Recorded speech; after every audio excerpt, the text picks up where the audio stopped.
nós vamos respirar bem profundamente, sentir toda a espiritualidade, amiga, sentir Ruiz, o nosso dirigente espiritual, sentir ele amar o nosso dirigente de estudos e a todos os espíritos que, unidos junto conosco, estarão estudando, aprendendo, como nós, unidos nessa intenção de conhecimento e autoconhecimento. Possamos ter uma tarde de estudo de muita paz, de muita serenidade, de muito amparo. Graças a Deus, graças a Jesus. Medidas, capítulo 3, medidas impostergáveis. Ora, assim como numa cidade a população não se encontra toda nos hospitais ou nas prisões, também na Terra não está a humanidade inteira. A gente acha que só tem gente aqui, tem muita gente do outro lado. Algo nesse capítulo, no início dessa página? Não.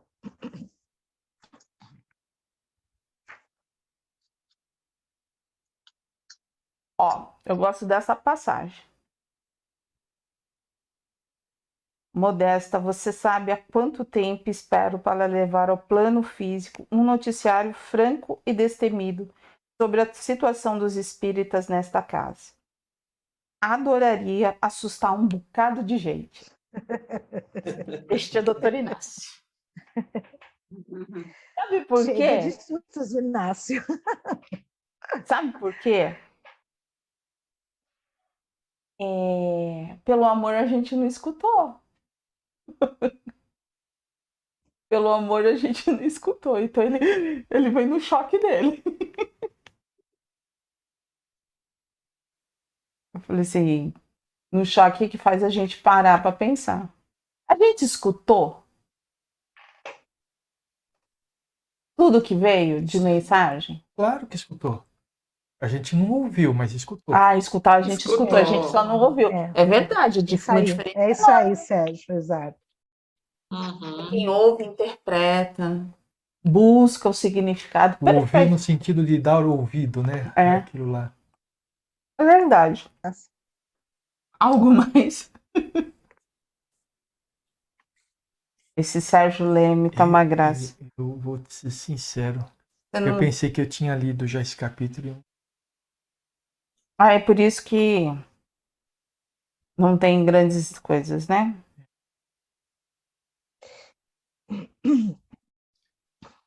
Vocês não falarem nada, a gente vai terminar esse capítulo daqui a 2 minutos. Não, eu marquei nesse capítulo, mas é mais para frente. No livro, eu marquei na página 60, mas aí tem outras 2 folhas atrás. Eu não sei se alguém marcou alguma coisa. Qual que é o parágrafo? Na página que fala assim: os ataques e a criatividade dos gênios da perversidade nunca foram tão poderosos. E eu marquei na página 34 do eletrônico, 1, 2, 3, 4º parágrafo. A evolução é uma lei natural. É antes do que a Solange falou, é depois. Isso. Na 56. Eu marquei. Vamos tentar. Vamos organizar a marcha aqui. A marcha, por favor. Acho que a primeira é a Damares. Damares, sim. Antes não tem nada, ninguém marcou nada. É que eu achei que era mais para baixo ainda. Não, porque assim, eu coloquei aquilo do Dr. Inácio, que está logo no início do capítulo 3, então isso daí deve estar na segunda página do capítulo 3. Isso, é na página, isso mesmo. É 4º parágrafo aqui, é no eletrônico. A evolução. Né? A evolução é uma lei natural norteada por ciclos. Homens e instituições, ideias e fenômenos da natureza obedecem ao sublime princípio da emancipação ordenada. Nascer e renascer, infância e maturidade, semeadura e colheita. O espiritismo alcança seu período de maioridade, a etapa na qual ocorre a ceifa.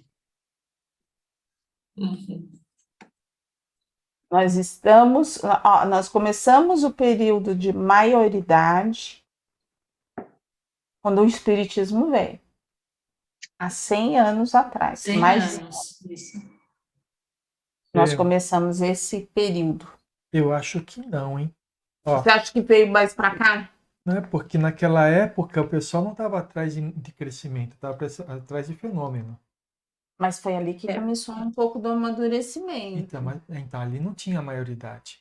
Você acha que a maioria Só quando os fenômenos começaram a diminuir e tinha muita gente interessada no espiritismo, pelo espiritismo e não pelo fenômeno, é que começou a vir a maturidade. A gente vê o quanto que a gente cresceu nesses últimos 2 ou 3 anos. Acho que a maturidade está começando, a maioridade está começando a vir agora. Porque esse livro é de 1999, eles traziam uma maioridade, um período de maioridade. Do espiritismo, mas não das pessoas que seguem o espiritismo. Tá. Olha, no segundo parágrafo, depois da Maris leu, após mais de um século de espiritismo prático em terras brasileiras, desponta o momento da avaliação face aos horizontes novos que se descortinam para a nossa abençoada colmeia doutrinária. Hora de pesar as conquistas, construir parâmetros adequados às necessidades no momento presente. Espiritismo é dinamismo e ação. Somos todos conclamados a ressignificar, repensar, avaliar e edificar. Então, vamos lá, vamos tentar ordenar. O espiritismo veio, tá? Depois de 100 anos. Então, se a gente for colocar em 1960, 1970, esse livro é de 1990. Aí o Sérgio fala, eu não vejo que houve evolução. Houve evolução do espiritismo, mas não do ser. E quando ele fala do ser, é desse autoconhecimento, de buscar. Nós víamos o espiritismo, vê se está certo. Não mais como, a gente no início via como um fenômeno, e depois a gente começou a ver... A gente está falando da humanidade. A humanidade. Começou a ver de uma outra maneira, mas não essa do autoconhecimento também. E sim da forma, porque se criou os dogmas do espiritismo. Como se criou nas outras religiões, vieram os dogmas do espiritismo. E aí foi quando eles trouxeram em 2000 que a gente tinha que parar com isso e realmente se buscar. Porque aí que veio esse lado psicológico do espiritismo. Que veio Joana de Ângeles, que veio Hermance, que começaram a vir, veio o Robson com todos os espíritos que ele incorpora, para começar a trazer uma nova forma de se olhar. Tudo bem, você é um trabalhador, mas antes de você ser um trabalhador, você era um ser. Você precisa compreender você. Você não precisa nada, né, como a gente disse. Mas se você não compreender você vai ajudar o outro. Tudo ok, mas e você?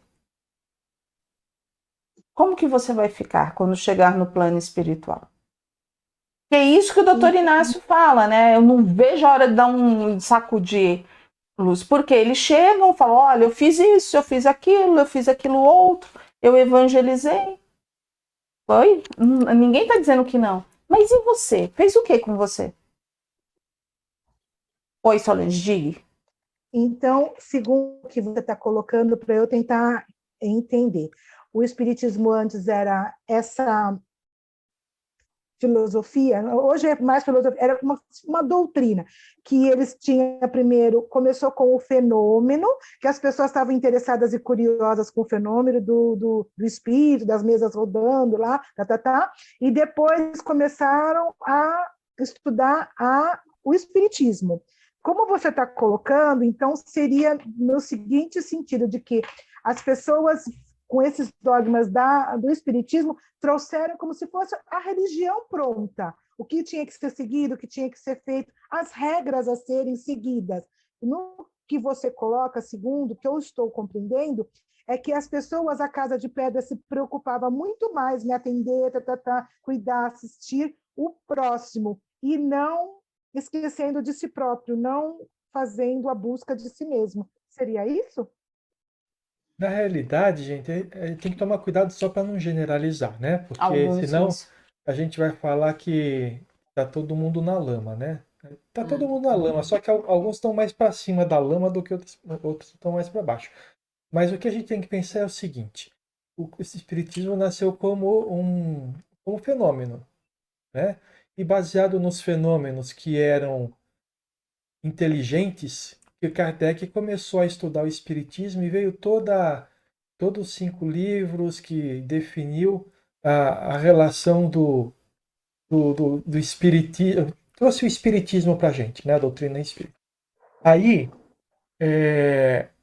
como aconteceu já em várias religiões, em várias Os coisas no segmentos, passado, vamos dizer né? assim. Por medo, por necessidade do poder, muitas pessoas vão limitando o conhecimento para que as coisas se encaixem naquilo que ela acha que é melhor. Ela vai Entendi. conseguir ter um controle. Então, por exemplo, nós vimos aí o cristianismo com a Igreja Católica nascer de uma pureza e uma simplicidade com Jesus, e na Idade Média ela utilizavam a religião e modificavam a religião para poder continuar exercendo o poder sobre o povo, né? E aí aconteceu as cruzadas, aconteceu os fenômenos lá de queimar as pessoas porque eram ditas como bruxas, tudo isso em nome de Deus, né? Mas no final das contas era as pessoas querendo continuar Impor. impondo o seu ponto de vista para tirar vantagem disso. Na doutrina espírita não aconteceu dessa forma, mas as pessoas, muitas vezes por medo, estabeleceram limites que hoje, com a maturidade, com que o espiritismo está acontecendo, e por não ter o espiritismo uma figura central, né? Não tem um papa, não tem, sabe, não tem esse tipo de coisa, não existe essa questão do poder. Então as pessoas, elas são estimuladas quando elas saem, por exemplo, da aba de uma casa espírita, elas são estimuladas a buscar, as que querem, né? A buscar coisas diferentes, e ele continua se expandindo. Hoje, com esses livros, a gente percebe que ele está se expandindo para a era do sentimento. Essa era do sentimento. Isso, mas está se expandindo. Porque até bem pouco tempo atrás, a gente estava preso aos dogmas. Vamos dizer dogma, mas vamos minimizar um pouco o peso da palavra dogma, né? Mas aos dogmas que a doutrina, que as comunidades espíritas colocavam. Cuidado com isso, cuidado com aquilo, se não fizer isso acontece aquilo outro. Hoje em dia nós estamos aprendendo o quê? Que depende muito mais daquilo que a gente é e do que a gente acredita do que uma fórmula específica. É nisso que está a maturidade do Espiritismo. Mas nós estamos no início desse período. E aqui nesse livro já falou várias vezes que as antigas crenças, os antigos dogmas, né? Eles vão cair por água, vão cair, e novos que ainda precisam ser colocados vão aparecer. Deixa eu tirar? Dá uma espetadinha, por favor. Deu para compreender, Solange? Sim, sim, sim. Algo mais?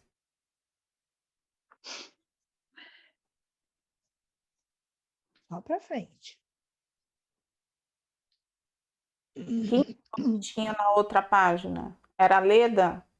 Quem foi que falou que tinha na outra página?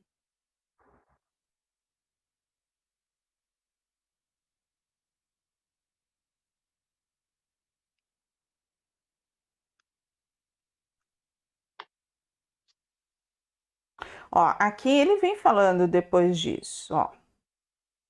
na página, eu não vou falar a página porque vai complicar mais. Tá. Desde o segmento do Guia dos Médiuns e Experimentadores, o livro que faz parte do Livro dos Médiuns, lançado em janeiro de 1861, o mundo ganhou mais lúcido roteiro de condução de forças psíquicas, inspirados em abordagens profundas e seguras. Médiuns e doutrinadores lançaram-se ao exercício. As conquistas foram ilimitadas, mas de um século de vivências com o mundo espiritual através de célebres reuniões mediúnicas foi suficiente para consolidar uma noção clara e consciente de imortalidade entre os encarnados. O principal era apresentar esse mundo espiritual. Que existia vida, que a gente realmente estava, a gente encarna e reencarna, encarna e desencarna, para quê? Para que a gente possa evoluir, porque a gente não vai evoluir tudo numa vida só. A gente não consegue buscar essa perfeição. É só na vivência. Então, isso o Espiritismo trouxe. Se a gente for lembrar aquilo que Jesus nos falou, que ele traria um consolador, o Consolador veio, não existe morte. O Espírito é eterno. Ele veio, mas há essa necessidade da compreensão. A gente conseguiu compreender isso, que o Espírito é eterno? Eu pergunto isso porque, assim, por que a gente busca a cura do físico e não a cura do espírito? Porque antes a gente não sabia que a doença primeiro partia do espírito. A gente ficava doente, é o corpo que estava doente, não o espírito. Hoje, a gente estudando, a gente entende que a alma, o espírito adoece primeiro, depois vai para o corpo físico, né? Eu não sabia. Mas assim, tá. Mas as pessoas, elas buscam o quê? Quando elas vão, tudo bem, tô doente, não tenho esse conhecimento. Mas eu quero o quê? O meu físico. Eu quero a cura. Ela não consegue compreender o que a gente está falando há 100 anos, aquilo que Jesus falou que traria o Consolador. Ela não consegue compreender, olha, você está numa passagem. Você vai passar por isso. E como que... Oi, Silviane? Acho que é porque é difícil desapegar do corpo físico, por mais que a gente entenda que a gente é imortal, mas essa vida a gente agarra com unhas e dentes pelo que a gente tem, pelos entes queridos, sei lá, por tudo que a gente vive, né? Por mais que a gente tenha problemas, né? Mas assim, o que eu entendo que a Valéria está falando é o seguinte: é claro que a gente tem que lutar pela nossa saúde física. Eu estou doente, eu vou no hospital, eu procuro um médico. Claro que eu tenho que fazer isso. Mas a gente precisa compreender que isso é um alerta para nós de que alguma coisa no espírito não está indo bem. Sim. Está doente também, né? Mas no final das contas, a gente fica brigando para arrumar o corpo físico. O corpo físico. E esquece o espírito. Não é verdade? Que a gente tem que arrumar o espírito também, né? Mas assim, porque... Tem que corrigir o espírito e tratar do corpo físico que a gente já detonou porque o espírito não estava legal. Porque a doença, ela só vai chegar, ela começa no espírito, passou por perispírito, veio pro duplo. Quando chegou no espírito, quando chegou no físico, ela já estourou tudo isso. E aí, como que você vai reconquistar novamente? Trabalhando esse espírito, trabalhando essa evolução. O que eu não deixei? O que eu não vi? O que eu preciso fazer? O que eu preciso fazer? Então, mas aí a pessoa... Aqueles que eu não vi. Qual foi o cutucãozinho que eu não vi? Isso é difícil, né? Mas as pessoas que não vivenciam, Mas as pessoas que não vivenciam conosco o espiritismo, não acreditam, elas não vão pensar que primeiro vem do espírito, vai para o perispírito, vai para o duplo, que depois chegar no corpo. Ela está com o corpo doente, pronto, acabou. Ela é católica, ela não acredita. Eu Mas digo então, isso para Solange, pela minha família mesmo. Elas não vão acreditar nisso. então, aí que tá. Nós podemos auxiliar as pessoas, mas a gente tem que começar pela gente. Sim, sim. Porque se a gente tiver essa certeza, essa convicção, eu sou eterno, eu sou um espírito eterno. Aconteceu alguma coisa, o que eu não vi?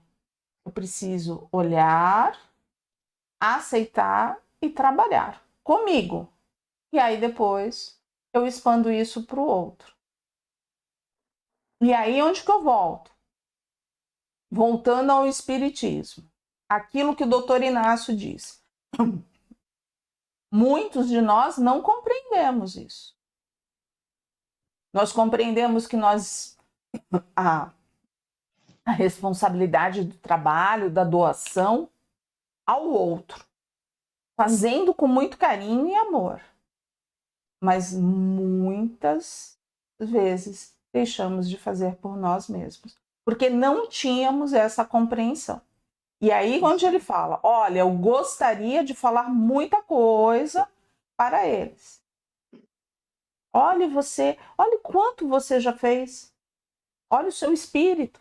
Se veja como espírito, como uma energia. Mas sabe, nesse aspecto que a Solange falou, ela tem uma certa razão, né? Mas vamos pensar o seguinte, quais são as duas formas de a gente aprender? Ou é por amor, ou pela dor. Não é isso que a gente sempre fala e sempre ouve falar? Sim. Nós estamos começando a aprender que pelo amor é mais gostoso. Então, nós estamos trabalhando o autoconhecimento, nós estamos buscando a nossa transformação e não estamos sentindo dor para que a gente faça isso, simplesmente porque a gente despertou para uma coisa diferente, né? A gente faz com amor. Mas tem aquelas pessoas que não conhecem isso. Essas vão aprender pela dor. Porque a dor vai ser tão intensa em determinado momento que elas vão ser obrigadas a baixar a cabeça e aceitar as coisas como elas estão. Vocês entendem? Então, aprender pelo amor ou pela dor não é pelo amor aos outros, é pelo amor a nós. Eu me amo e eu sei que desta forma não está boa para mim. Então eu vou fazer alguma coisa diferente para mim, para que eu não sofra tanto. E aí vai chegar tarde, né? Talvez. Né? Talvez seja tarde. Talvez seja tarde, né? Nunca é tarde. Né? Porque Deus sempre nos dá novas oportunidades. É claro, para alguns essa nova oportunidade vai ser, por exemplo, nesse momento vai ser em outro planeta. Sim. Porque perdeu o bonde deste. Sim, é isso que eu estou falando. Tarde nesse planeta aqui, vai para o outro.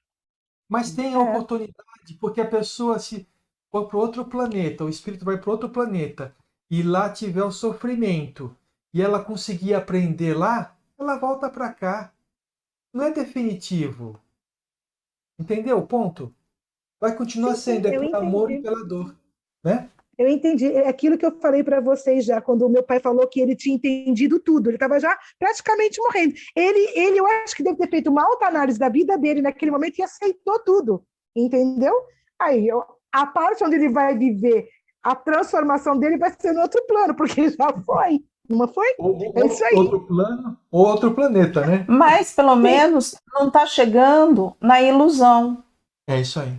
Ele aceitou, reconheceu. Ele teve o despertar aqui. Ele não vai chegar na ilusão. Quem sabe a missão dele nesta encarnação seria chegar nesse despertar.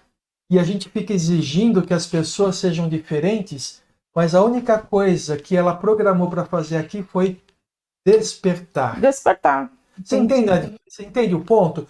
A gente fica exigindo muito da gente. A gente fica exigindo que a gente chegue a anjo nessa encarnação e não vai acontecer. O que a gente precisa fazer? O melhor que a gente pode fazer. A única coisa que a gente precisa ter certeza que a gente está fazendo o melhor. E o melhor nosso não significa que todos vão andar na mesma velocidade. Significa que é o meu melhor. É o que eu tenho capacidade de fazer agora. Quer seja pela minha vivência, pela minha experiência, pelas minhas forças, pelas minhas crenças. É o meu melhor. Que é diferente do melhor que o outro vai fazer. É por isso que a gente tem que olhar o nosso caminho e não o caminho do outro. Entendi. E eu acho que uma das coisas para a gente complementar e marcar onde a gente parou é assim, é trabalhar as nossas crenças. E uma crença que é muito forte é que eu preciso sofrer para pagar tudo aquilo que eu necessito das outras encarnações. Essa é uma crença que todos na Terra precisam parar para analisar. Deus é misericórdia, Deus é amor. Ele não fala que a gente precisa sofrer, não há isso. Quanto mais eu sofrer, mais evoluindo eu vou estar. A gente que está vendo de uma forma errada. Porque o sofrimento não faz parte do nosso ser. Não faz parte das leis, não faz parte, inclusive, das leis de Deus. Nós é que interpretamos dessa forma. Se eu sofrer, eu vou estar evoluindo. Não. E é por isso que a gente fala assim, você tem um problema? Você está passando por um aprendizado? Tô. Para e reflete. O que esse aprendizado quer te mostrar? Porque nas pequenas coisas eles têm... É uma lição que a gente não conseguiu ver. E a gente está passando por ela novamente para conseguir.